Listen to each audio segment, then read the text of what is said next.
It always strikes me how people think about their presentations or how they prepare their presentations. And I'm actually talking about the first words, the first sentences of a presentation. What most people do is they think of a presentation, so automatically you think about a PowerPoint. So you make your slides. You look at your slides and you think about what will I say showing each slide. But my question to you is this. What are your first words? What are the first sentences? Very few people think about that. Just think a minute about the presentations that you have already seen in the past, maybe the presentations that you have done yourself. There is a cliché sentence that most speakers use to introduce their topic. They say something like, good morning, good afternoon, my name is, if they don't know you. And then there is this typical sentence, today I'm going to talk to you about. Now you might say, so what's the problem? The problem with this sentence is that you're actually answering the wrong question. You're answering the what question. What are you going to do? I'm going to talk about.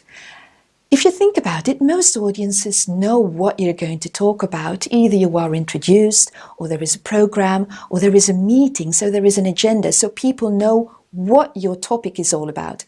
The most interesting question to answer is the why question.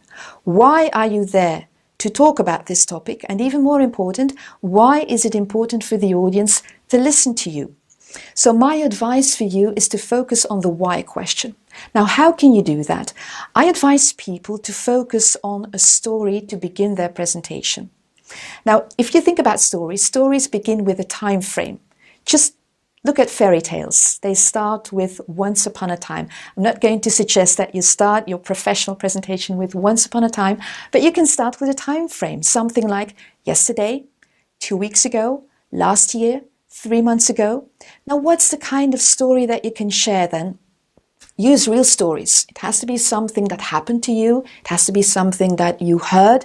So you can refer to a conversation you had with a colleague. You can say something like, yesterday I had a conversation with, but then there has to be a reason why you referred to that conversation. And there is this linking sentence that I use in lots of presentations. I tell my story, and then I continue saying, now why do I tell you this?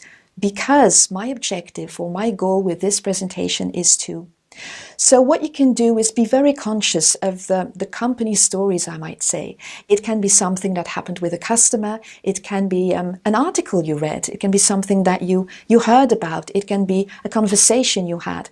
So use these stories to begin your presentation, link them to your goal, and it will be so much more interesting for your audience because it will be crystal clear for them from the very first minute why it is important to them. So next time you prepare your presentation, focus on that why question and tell them a story.